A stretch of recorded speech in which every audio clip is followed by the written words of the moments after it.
तो welcome back students, welcome back to माधविक result.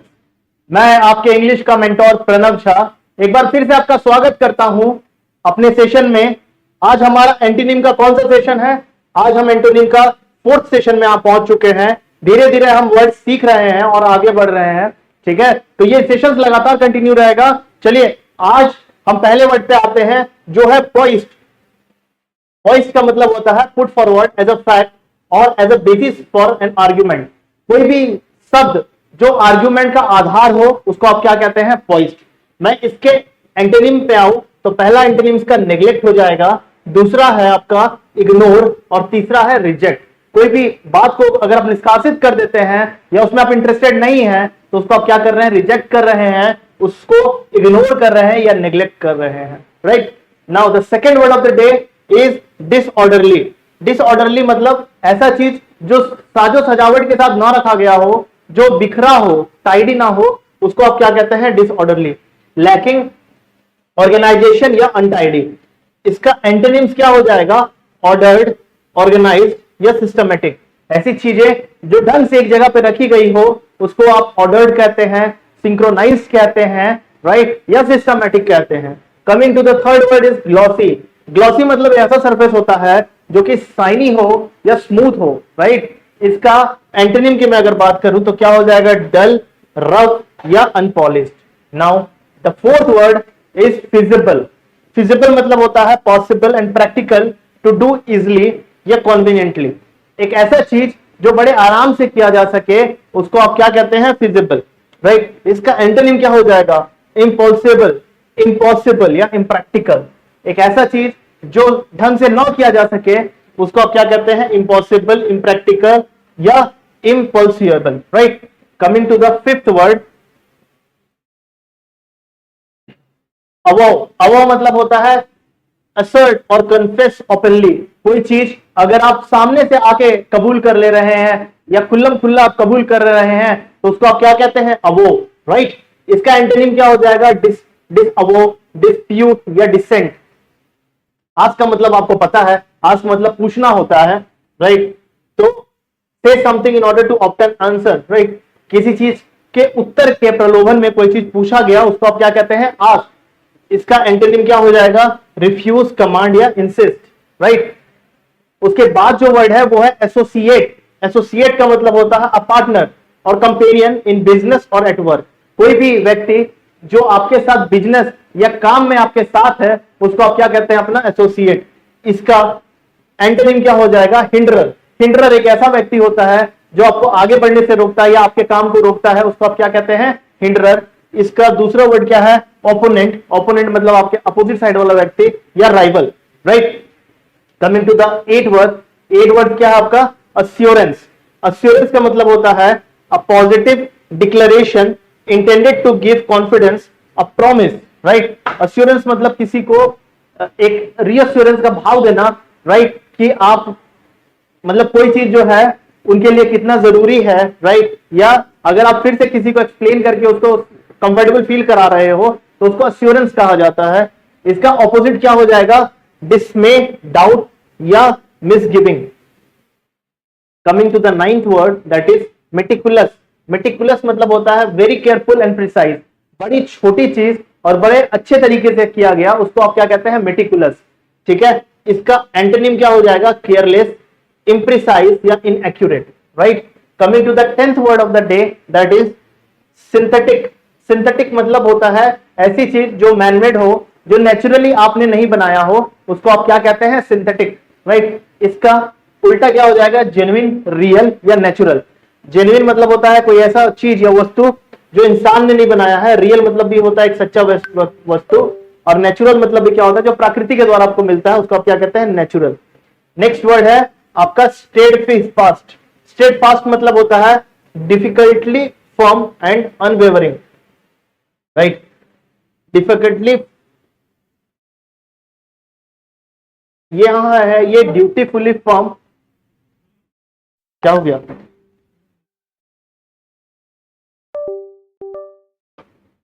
फंस क्या गया जी? अरे है, राइट। नेक्स्ट वर्ड क्या है आपका? State fast. स्टेट फास्ट का मतलब होता है रेजोल्यूटली, राइट। मतलब एक ऐसा व्यक्ति जो बड़ा फर्म है अपने वसूल, अपने वैल्यूज को लेके, राइट, उसको आप क्या कहते हैं? State fast. इसका दूसरा क्या होता है? डिसऑनेस्ट, डिसलॉयल या अफ्रेड, राइट। जो व्यक्ति डिसऑनेस्ट है, डिसलॉयल है, राइट, उसको ये इसका एंटोनिम हो जाता है, राइट। अगला वर्ड क्या है आपका? अल्यूड। अल्यूड मतलब होता है सजेस्ट और कॉल अटेंशन टू इनडायरेक्टली या हिंट एट। किसी चीज के बारे में बतलाना, है ना, या किसी के अटेंशन को अपने तरफ खींचना, उसको आप क्या कहते हैं? अल्यूड। इसका ऑपोजिट क्या हो जाएगा? स्पेसिफाई, डेमोन्स्ट्रेट या declare. Coming to the 13th word of the day, that is autonomous. Autonomous मतलब एक ऐसा बॉडी जो फ्री है अपना काम करने के लिए, जो इंडिपेंडेंटली एक्ट कर सकता है, उसको आप ऑटोनोमस कहते हैं। इसका एंटोनिम क्या हो जाएगा? सबसर्विएंट, डिपेंडेंट या सब्जेक्टिव, राइट। सबसर्विएंट मतलब होता है एक ऐसा बॉडी जो किसी के अधीन हो, उसको आप क्या कहते हैं? Subservient, right. या फिर आप कह सकते हैं इसमें डिपेंडेंट। डिपेंडेंट का मतलब that a body is not free, right, वो अपने से अपना फैसला नहीं ले सकता है, उसको आप क्या कहते हैं? Dependent, right. The next word is hostility, unfriendliness और अपोजिशन, राइट। एक ऐसा व्यक्ति जो आपके साथ अनफ्रेंडली है या वेरी एग्रेसिव पर्सन, आपको देख के वो भड़क जाता है, उस तरह के व्यवहार को आप क्या कहते हैं? हॉस्टिलिटी। इसका उल्टा क्या हो जाएगा? फ्रेंडशिप, गुडविल या हैप्पीनेस, राइट। उसके बाद द नेक्स्ट वर्ड इज डिसिटफुल। डिसिटफुल मतलब गिल्ट ऑफ इन्वॉल्विंग डिसिट, डिसीविंग और मिसलीडिंग अदर, राइट। किसी को धोखा देना, किसी को मिसलीड करना, राइट, उसको आप क्या कहते हैं? डिसिटफुल। इसका एंटोनिम क्या हो जाएगा? इसका एंटोनिम होगा ऑथेंटिक, फोर्थराइट या फ्रैंक, राइट। उसके बाद अगला वर्ड है आपका एक्सोनरेट। एक्सोनरेट मतलब क्या होता है? एब्सॉल्व समवन फ्रॉम ब्लेम और fault of wrong doing, right. किसी को दोष से मुक्त करना, उसको आप क्या कहते हैं? किसी पे दोष लगा हुआ है, आप उसको उससे मुक्त कर रहे हैं, तो उसको क्या कहा जाता है? Exonerate, right. इसका एंटोनिम क्या हो जाएगा? कंडेम, कन्विक्ट या डैम। किसी को फंसाना या दोषारोपण करना, उसको आप क्या कहते हैं? कंडेम या फिर कन्विक्ट या damn, right. Coming to the 17th word of the day, that is astute.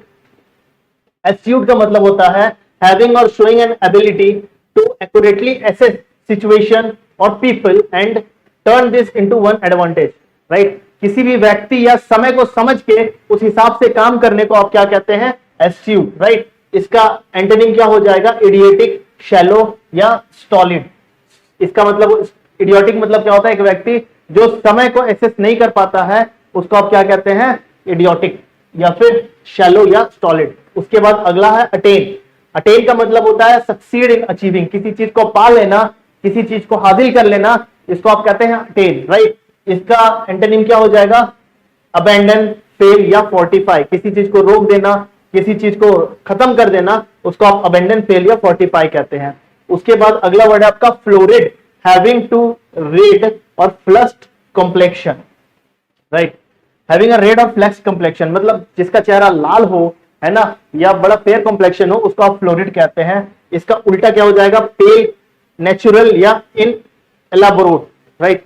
उसके बाद है tempestuous, right. Characteristic strong and turbulent और कॉन्फाइंटिंग इमोशन, राइट। टेम्पटेशियस मतलब कोई ऐसा चीज या ऐसा वस्तु जो आपके इमोशंस को खींचे, राइट, आपके इमोशंस में इन्वॉल्व हो, आपके किसी अपने तरफ आकर्षित करे, उसको आप टेम्पटेशियस कहते हैं। इसका ऑपोजिट क्या हो जाएगा? अपेथेटिक, इनडिफरेंट या unexcited, right. Now coming to the 21st word. 21st word जो है आपका वो है ऑगर।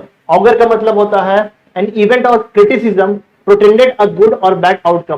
कोई ऐसा इवेंट या क्रिटिसिज्म जो आपके लिए अच्छा, फेवरेबल या अनफेवरेबल आउटकम लेके आए, उसको आप ऑगर कहते हैं। इसका एंटोनिम क्या हो जाएगा? अश्योर, डेमोन्स्ट्रेट या establish. Next word is mental, relating to disorder of mind. कोई व्यक्ति अगर मानसिक तौर पे किसी भी तरह से मानसिक ग्रस्त है या वो काम नहीं कर पा रहा है, उसको आप मेंटल कहते हैं, राइट। इसका उल्टा क्या हो जाएगा? बैलेंस्ड या सेन। बैलेंस्ड या सेन, फिजिकल इसका प्रॉपर एंटोनिम नहीं हो पाएगा, ठीक है। उसके बाद आपका क्या है? वेरिटी, अ ट्रू प्रिंसिपल और belief specially one of the fundamental importance. एक ऐसा प्रिंसिपल या बिलीफ जो फंडामेंटली करेक्ट हो, उसको आप क्या कहते हैं? वेरिटी। इसका ये क्या हो जाएगा? डिल्यूजन। डिल्यूजन मतलब किसी को भ्रमित करना डिसिप्शन, डिसिप्शन मतलब किसी को भ्रमित करना या फिर डिसीट, राइट। उसके बाद अगला वर्ड क्या है आपका, परस्पिक्यूटी। परस्पिक्यूटी मतलब क्या होता है, ट्रांसपेरेंसी, कोई चीज को एकदम साफ साफ सामने रख देना, राइट, उसको क्या कहा जाता है, परस्पिक्यूटी, राइट। इसका उल्टा क्या हो जाएगा, जो चीज क्लियर ना हो वो क्या होता है, एम्बिग्विटी, इम्प्रीसियस या inaccuracy. Coming to the 25th word, that is awkward. Awkward मतलब होता है hard to deal with, causing difficulty, कोई चीज जो बड़ा मुश्किल हो डील करना, है ना, या डिफिकल्टी कॉज करे, उसको आप क्या कहते हैं, ऑकवर्ड। इसका एंटोनिम क्या हो जाएगा, एड्रॉइट, क्लेवर या डेक्सटरस, राइट। उसके बाद है बैबल। बैबल मतलब होता है बड़बड़ाना, right, talking rapidly and continuously in foolish, excited और इनकॉम्प्रिहेंसिबल वे, राइट। इसका उल्टा क्या हो जाएगा, वॉरिसिफरेट, हर्ष या सप्रेस, है ना, जो धीरे धीरे बोले उसको वॉरिसिफरेट कहा जाता है, ठीक है। उसके बाद है मिएंडरिंग। मिएंडरिंग का मतलब होता है passing from one topic to another, एक टॉपिक से, एक चीज से दूसरे चीज पे जाने को मिएंडरिंग कहा जाता है। इसका एंटोनिम क्या हो जाएगा, कोहेरेंट, कंसिस्ट या लॉजिकल। उसके बाद अगला है jettison, throw a drop from an aircraft और शिप, राइट। एक कोई चीज फेंकना एयरक्राफ्ट या शिप से, उसको आप क्या कहते हैं, जेटिसन। इसका उल्टा क्या हो जाएगा, एक्सेप्ट, डिफेंड या assert, right. Coming to the 29th word, that is tense. Tense का मतलब होता है जब आप एनेक्सिटी में हो या परेशान हो, है ना, उसको क्या कहा जाता है, टेंस। इसका ऑपोजिट क्या हो जाएगा, लेड बैक, कंपोज या easy going, right. Easy going, laid back या कंपोज का मतलब होता है जब आपका एकदम शांत हो, उसको आप क्या कहते हैं, लेड बैक, कंपोज या easy going, right. 30th word जो है आपका वो है एमिलियोरेट। एमिलियोरेट मतलब क्या होता है, मेक बेटर, किसी चीज को अच्छा करना, है ना, उसको आप क्या कहते हैं, एमिलियोरेट। इसका एंटोनिम क्या हो जाएगा, एग्रावेट, वर्सन या इंटेंसिफाई। 31st वर्ड जो है वो क्या है, ग्रोटेस्क्यू। ग्रोटेस्क्यू का मतलब क्या है, कॉमिकली और रिपल्सिवली अगली और distorted, something that is comically, हंसप्रद, या कोई चीज ढंग से ऑर्डर में ना हो या थोड़ा सा बुरा हो, उसको आप क्या कहते हैं, ग्रोटेस्क्यू। इसका एंटोनिम क्या हो जाएगा, कॉमन, फेमिलियर या लिटिल, राइट। 32 वर्ड क्या है आपका, 32nd word is banter. Banter का मतलब होता है the playful and friendly exchange of teasing remark, right. When you are playing, right, you are teasing someone, ठीक है, आप किसी से हंसप्रद में बात कर रहे हैं, ठीक है, या हंसते खेलते बात कर रहे हैं, आप भी उनको टीज कर रहे हैं, वो भी आपको टीज कर रहे हैं, दैट इज कॉल्ड बैंटर। इसका एंटोनिम क्या हो जाएगा, फ्लैटरी, प्रेज या डिस्कोर्स, राइट। इसको हटा दीजिएगा, right. Coming to the next word, the next word is barrier. Barrier मतलब होता है कोई भी ऐसा चीज जो आपको अंदर आने से या किसी चीज से प्रिवेंट करे, आपको रोके, उसको बैरियर कहा जाता है। इसका एंटोनिम क्या हो जाएगा, एडमिशन, ओपनिंग या ट्रांजिट। एक ऐसा जगह जहां आप आते हैं या आने के लिए कोई पाबंदी ना हो, उसको क्या कहते हैं आप, transit. Coming to the next word, that is vain. Vain मतलब होता है ऐसा समय जब आप धीरे धीरे आपकी शक्तियां कमजोर होने लगती है या उसको लूज करने लगते हो, आप वीक होने लगते हो, उसको क्या कहा जाता है, वेन, राइट। इसका एंटोनिम क्या हो जाएगा, ब्राइटन, डेवलप या enhance. Next word is abrupt. Abrupt मतलब जो तुरंत का हुआ काम है, सडन एंड अनएक्सपेक्टेड, राइट। इसका एंटोनिम क्या हो जाएगा, एक्सपेक्टेड, ग्रेजुअल या स्लो। उसके बाद है बेनिवोलेंट। बेनिवोलेंट मतलब होता है काइंड या वेल मीनिंग, एक ऐसा व्यक्ति या ऐसा व्यक्ति जो जेंटल हो, उसको आप बेनिवोलेंट कहते हैं। इसका उल्टा क्या हो जाएगा, मेलिवोलेंट, मिजरी या stingy. Coming to the 37th word, that is bitter. Bitter मतलब होता है having a sharp, pungent taste और स्मेल, एक ऐसा चीज जो कड़वा हो, तीता हो, है ना, उसको आप क्या कहते हैं, बिटर। एक ऐसा स्वाद जो बेकार हो या स्मेल जो अच्छा नहीं हो, उसको आप बिटर कहते हैं। इसका एंटोनिम क्या हो जाएगा, डल, डलेक्ट, हनीएल्ड या लूशियस, राइट। उसके बाद है ऑब्सेंक्यूअस। ऑब्सेंक्यूअस मतलब होता है अटेंटिव टू एक्सरसाइज और सर्वाइल डिग्री, राइट। मतलब एक ऐसा व्यक्ति जो सुनता समझता हो बड़े हद तक, उसको आप क्या कहते हैं, ऑब्सेंक्यूअस, राइट। इसका एंटोनिम क्या हो जाएगा, एरोगेंट, असर्टिव या डोमिनेटिंग, राइट। उसके बाद जो नेक्स्ट वर्ड है वो है अनस्क्रूपुलस। अनस्क्रूपुलस मतलब होता है हैविंग और showing no moral principle, not honest और फेयर, एक ऐसा व्यक्ति जिसका कोई मोरल प्रिंसिपल वैल्यू या एथिक्स नहीं हो, उसको आप कहते हैं अनसर्कमफ्लुअस, राइट। इसका एंटोनिम क्या हो जाएगा? Above board. एक ऐसा व्यक्ति जो कायदे का हो उसको क्या कहते हैं? Above board. या उसके बाद अगला क्या आपका? कंसिस्टेनियस या फिर एथिकल, राइट। उसके बाद अगला वर्ड क्या है आपका? टर्बुलेंट। टर्बुलेंट मतलब होता है डिसऑर्डर, कंफ्यूजन या नॉट स्टेबल और काम। कोई ऐसा चीज जो स्टेबल हो, है ना, उसको कहा जाता है टर्बुलेंट, राइट। किसी भी प्रकार का रोग आया हो उसको आप क्या कहते हैं? टर्बुलेंट। इसका एंटोनिम क्या हो जाएगा? माइल्ड, मॉडरेट या नाइस। तो thank you for the session. हम कल फिर आएंगे 5th क्लास के साथ। Thank you students.